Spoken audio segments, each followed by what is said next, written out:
మిత్రులారా అందరికీ నమస్తే. ఇది ఉమ్మడి కరీంనగర్ జిల్లాకు సంబంధించింది. ఉమ్మడి కరీంనగర్ జిల్లాలో మొత్తం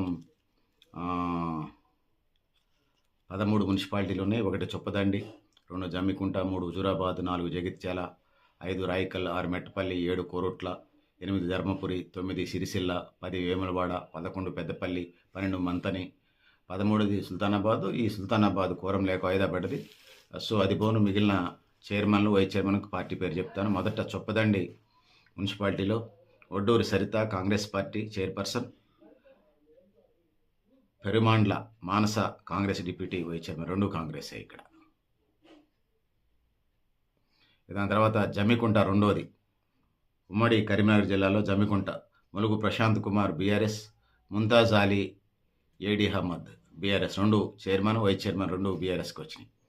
మూడోది హుజూరాబాద్ రొంటాల సుహాసిని కాంగ్రెస్, గూడూరు అంజని కాంగ్రెస్, 2 కాంగ్రెసే. చైర్పర్సన్, డిప్యూటీ చైర్పర్సన్ 2 కాంగ్రెస్కి వచ్చినాయి హుజూరాబాద్లో.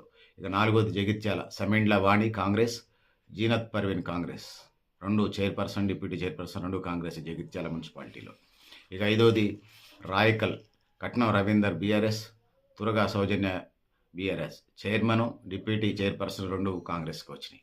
6వది Metpally Mylarapu Limbadri Congress, Omkari Naveen Congress, 2 chairman, vice chairman పెద్ద మెట్పల్లిలో 2 కాంగ్రెస్కి వచ్చినాయి. ఇక కోరోట్ల, ఈ కోరోట్లకు సంబంధించి వసంత చైర్పర్సన్, మహమ్మద్ షాహిద్ అలీ అహ్మద్ కాంగ్రెస్, 2 కాంగ్రెసే.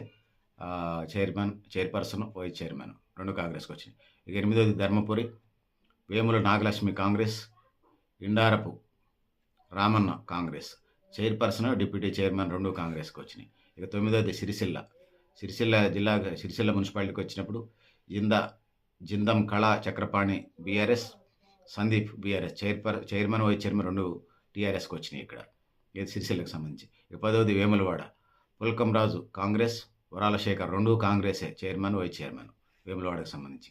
ఇక పెద్దపల్లి మున్సిపాలిటీకి వచ్చినప్పుడు Magilla Mallaiah Congress, Muskan Naaz 2 Congress, chairman, vice chairman. ఇక 11వది Manthani Vadnala Srinivas Congress, Maskula Mahender Reddy Congress, 2 Congress, chairman, vice chairman. ఇప్పటికే చెప్పినట్టుగా సుల్తానాబాద్లో మున్సిపాలిటీ వాయిదా పడ్డది సరైనటువంటి టెక్నికల్ ఇష్యూస్గా. ఇది ఉమ్మడి కరీంనగర్ జిల్లాకు సంబంధించిన సమాచారంగా తెలియజేసుకున్నాను. పెద్దలారా మిత్రులారా, మీరు కూడా మీ అభిప్రాయాలు కామెంట్ బాక్స్ రాయడం తెలియజేసుకుంటున్నాను.